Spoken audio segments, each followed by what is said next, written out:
All right. Hey, everybody. This is Shalina, and she is my bright muse today. Thank you so much for coming on. And the reason I asked her is she and I do Camp Gladiator together with, we know who, the trainer who kicks my butt every time, Miss Brooke Neff. And she had said that you had just come back from being deployed in Afghanistan with the Air Force. And I thought, well, that's interesting. Thank you so much for your service and what you do. And I'm just curious to hear all about your experience starting in the Air Force, and then what your experience is like overseas and being in a very male-dominated atmosphere. Okay. All right. Well, I'm in the Air Force Reserves. I'm a medic. So I joined right out of high school when I was 18. I've been in the reserves the whole time, but this was my second deployment. So the first one was in Iraq, and then this time it was Afghanistan. So how old were you, or when was the first one? 2008. Okay. Around that time, yeah. But the first one was 3 months, and this one was 6 months. This past deployment to Afghanistan was 6 months. Mm-hmm. So I worked in ICU with, ICU patients. But I worked there, and this deployment was a little different than most because we actually had a COVID hospital, a COVID tent, and we dealt with patients who were had COVID. So we had several sites that we worked at, along with the trauma patients from like gunshot wounds and stuff like that. So you're so tough. I'm just sitting here like, that's not normal. You're really a tough person, and you're just so like, no big deal. It's a big deal. Yeah. Gosh, tell me about like what was the family situation like? Like, was it hard to say bye to family and friends? And how did, the first deployment and this one, like, what's it like leaving? Is it really hard? Well, the first one, I feel like it was pretty tough because I didn't know what to expect except what people tell you, But this time I knew I was going to be, so since medical, we mostly stay on base the whole time. Air Force, we stay on base. So I knew it would be pretty safe for the most part. So I wasn't too nervous this past time because I knew kind of what to expect since I deployed before. So it wasn't as frightening as, the first time. Mm-hmm. Even though with COVID, it had it kind of like a different experience. So it wasn't what anybody would expect. But right. Yeah. Anywhere. So you never left the base either time? No, we didn't leave the base because our job, we mostly work in the hospital. So I never experienced, being off base, but there are some incomings that come in, and that's when it gets a little scary. Because you hear like bombs and stuff go off. So that, I try not to, I don't really leave from the hospital where I worked because we live right up the street. But it's kind of going out for walks and stuff around the base because the whole base is like 8 miles long. Oh, wow. 12 miles, something like that. So it's not that big, but walking the perimeter is about 12 miles, but it's pretty, it's just, sometimes it can be dangerous if you're out late at night and stuff like that, because that's when they try to like attack you and things like that. But yeah. Yeah.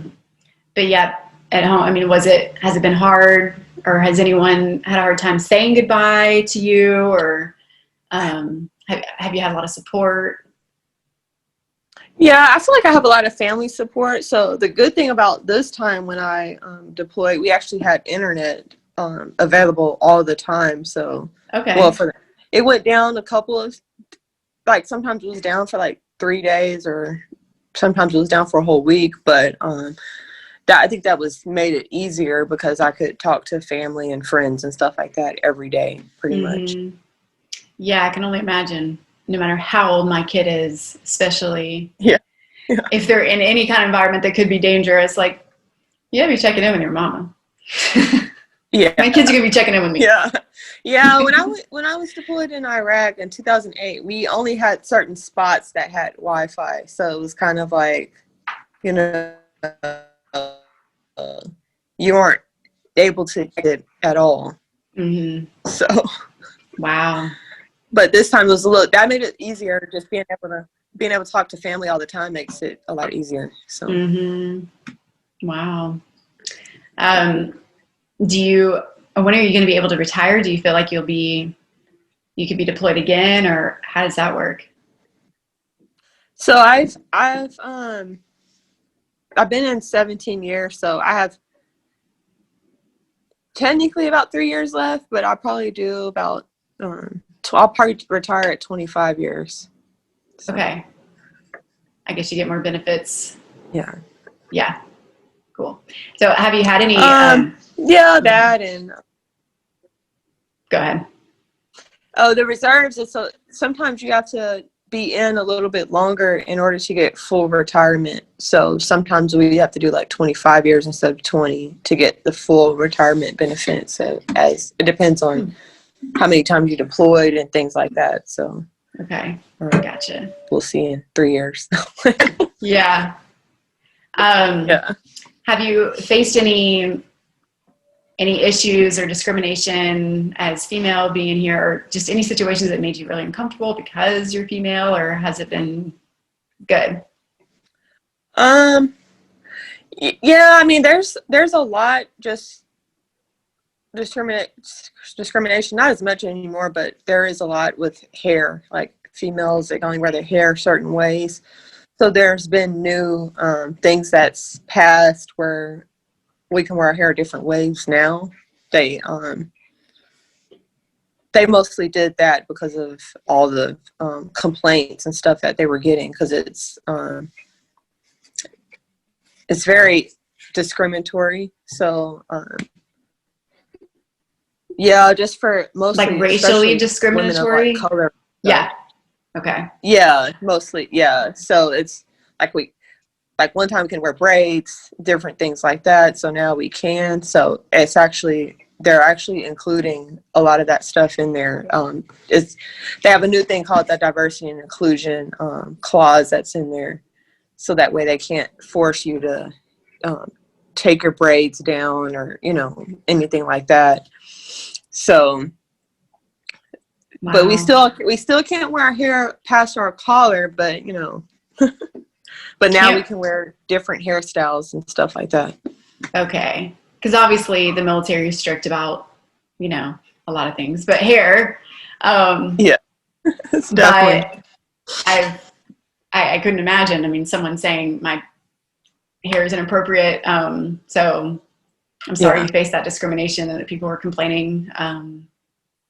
Yeah, I don't know what to tell you. That sucks. Yeah. But I'm glad they did something about it. Yeah, and then another thing too is like now you're starting to see a lot more women, just women in general, like in leadership positions, which is a good thing because now actually I was on a Zoom call with my sister's kids, her students. She's a teacher. Yeah. And a lot of them were like, "You're a woman in the military?" It's like, yeah. That's awesome. Good for her. So, they don't know that, a lot of females, are excluded out of a lot of things, but now it's a lot more women that are in leadership roles, which is a good thing. Yeah, that is great. Yeah, I'm so glad to hear that. And do you enjoy this? Do you enjoy being in the military, in the Air Force? Yes, I think I do, especially being in the reserves. So I work full time, and then it's 1 week in a month and 2 weeks out the year that I do each year with the military. So it makes it seem like it's not that as demanding as if I was in full time. Mm-hmm. Okay. Wow. So how does Brooke, our trainer, compare to, you know, workouts in the military? Well, I Or are think they harder? I actually like going to Brooke because she actually pushes me because I can be quite lazy at So working she's out. harder. Yeah, so she I think she'll be happy to hear this. yeah. She knows too. I used to tell her all the time, I was like, I'm not going to such and such because they don't even know my name. No, but She's great. Yeah. yeah. So But she pushes you pretty good. So that's what I like about going to her and stuff. yeah. Oh, we're gonna have to give her some like military tagline now. Like, you think the military's hard? Right? Boot camp my ass. I shouldn't cuss. Yeah. That's cool. Well, thank you so much again for your sacrifice and your service. I don't know if it feels that way to you, but I'm incredibly grateful. And I try to train my kids, when you see someone in uniform, go say thanks. Yeah. Thank you. Yeah. Yeah, it really means a lot that people appreciate, the military and stuff. So I'm thankful for that. Yeah. Incredible sacrifice. Okay. All right. Well, thank you. Is there anything else you want to mention that maybe I've not asked or left out, or something that's mentionable? Oh, no, I can't think of anything right now, but Cool. All but right. I do enjoy being in the military, and it's really fun being in the Air Force. So Cool. and we're not all pilots. I know people think that. Yes, it takes a team of people. Yeah. Cool. All right. Well, it's good talking with you. Yeah, you too. Thanks for being my bright muse today. I appreciate it. You're great. I'll see you at the next workout. Okay. All right. Bye.